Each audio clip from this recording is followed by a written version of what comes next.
बच्चे को हीरो नहीं बनने दूंगी। सरिता जब अपने 5 साल के बेटे नक्श के लिए खाना लेकर आई तो उसे सोफे पर निढाल लेटा हुआ देखकर बोली, अरे बेटा, सो गए क्या? जब दूसरी तरफ से कोई जवाब नहीं आया तो खाना वहीं टेबल पर रखकर सरिता प्यार से नक्श को खाना खाने के लिए उठाने लगी। पर बच्चा थकावट के कारण सारे कपड़े पहन गहरी नींद में सो रहा था।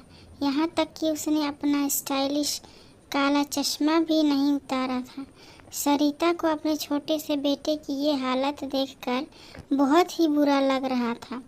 वो अपने बेटे के सर को प्यार से सहलाते हुए उस दिन को कोसने लगी जब नक्श फिल्म इंडस्ट्री में छोटा मोटा काम कर रहे अपने पापा रमेश के साथ अपने पसंदीदा हीरो को देखने चला आया था। जहां उसकी प्यारी बातें किसी डायरेक्टर से सुन ली। उन्हें उसकी बातें और अदाएं इतनी पसंद आई कि एक सीरियल में हीरो बच्चे के रोल के लिए उसको साइन कर लिया और उसके पिता ने भी खुशी खुशी इसके लिए हाँ कर दी। अपनी ज़िंदगी हमेशा कठिनाइयों में गुजारने वाला नक्श के पिता को बच्चों के कामयाब बनाने और पैसे कमाने का ऐसा जुनून सवार हो गया कि उन्हें अपने इतने छोटे बच्चे की मासूमियत और बचपन खोता नहीं दिखता है तो सिर्फ पैसा और यहाँ की चमक दमक।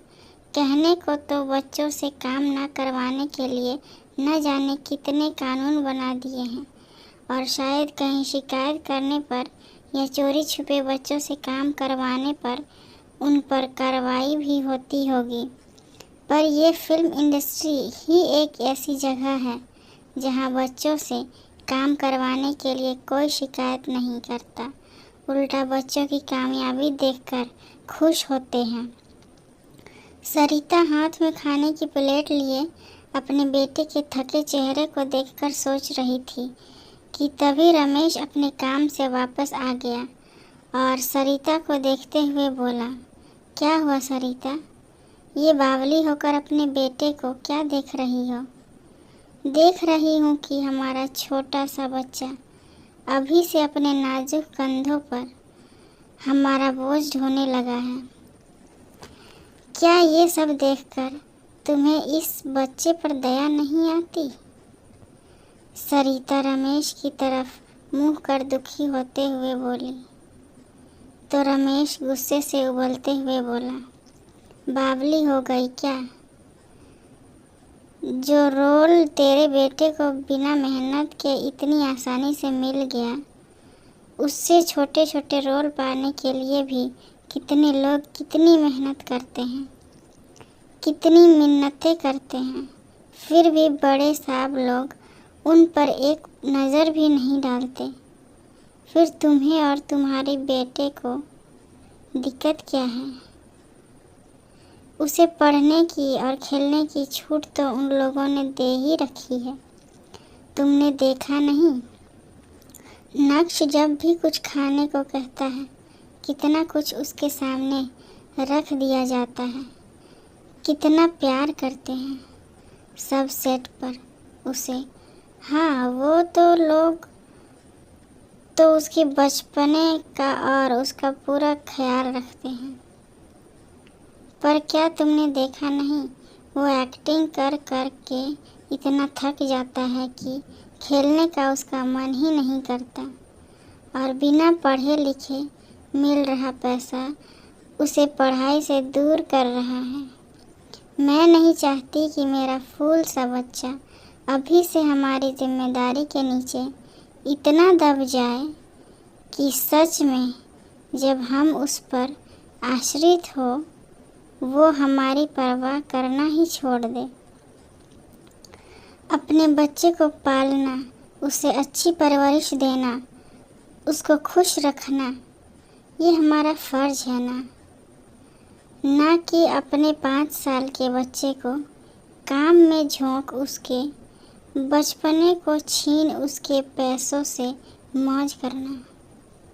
सरिता ने रमेश को समझाते हुए कहा। तो रमेश उससे झिड़कते हुए बोला, तुम अपना ज्ञान अपने पास रखो। मेरा बेटा वही करेगा जो मैं कहूँगा। उस समय तो मौके को, नज़ाकत को समझते हुए सरिता ने मुस्कुराहट का मुखौटा पहन लिया।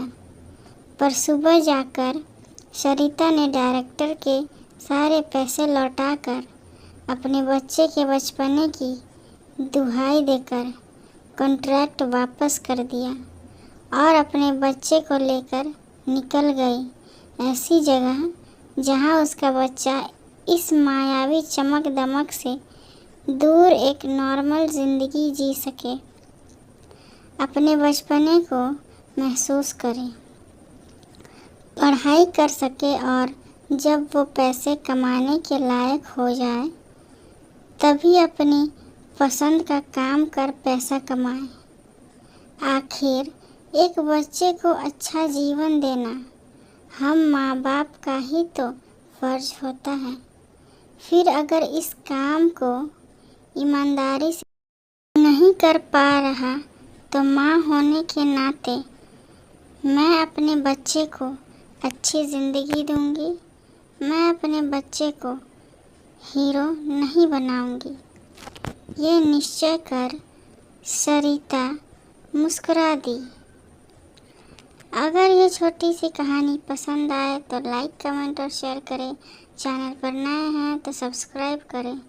इसी तरह की कहानी सुनने के लिए चैनल को ज़रूर सब्सक्राइब करें। धन्यवाद।